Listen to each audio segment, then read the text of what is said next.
Saudara-saudari terkasih, di bulan-bulan Oktober, November seperti ini, di negara-negara 4 musim, hewan-hewan sedang sibuk-sibuknya mengumpulkan makanan untuk persiapan menyambut musim dingin yang akan berpuncak pada bulan Desember nanti.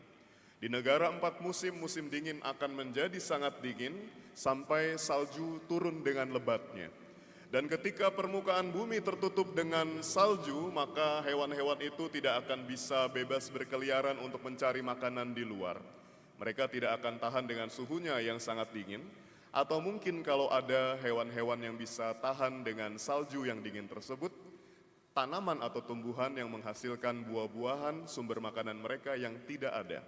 Jadi tidak mungkin, tidak efektif untuk mencari makanan ketika musim dingin di negara-negara 4 musim itu.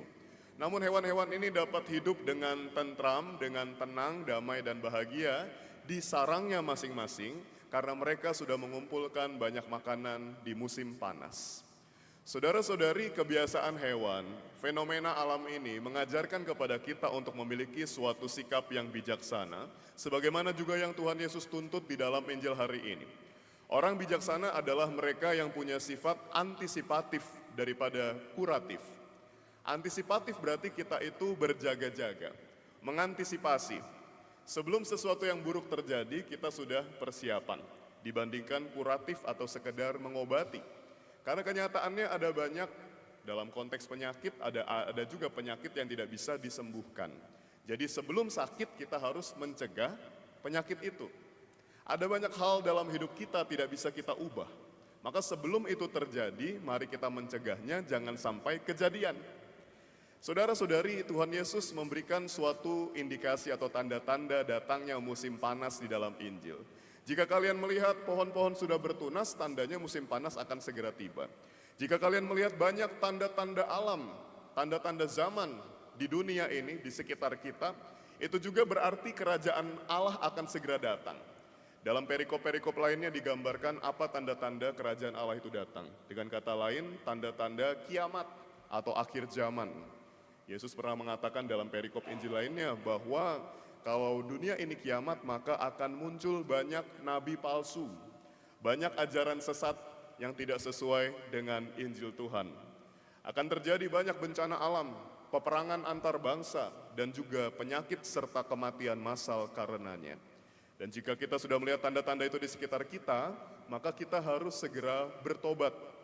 Pertobatan batin adalah cara kita berjaga-jaga untuk menyambut kerajaan Allah, menyambut kedatangan Yesus yang sudah semakin mendekat untuk menghakimi dunia. Dan kita mungkin akan ketakutan mendengar bahwa Yesus sendiri menubuatkan bahwa dunia ini akan kiamat. Dan di dalam Injil hari ini jelas Yesus sendiri memang mengatakan demikian. Langit dan bumi akan berlalu, katanya. Berlalu berarti habis, hilang. Namun bagi orang percaya, bagi kita orang beriman, kiamat bukanlah akhir hidup kita.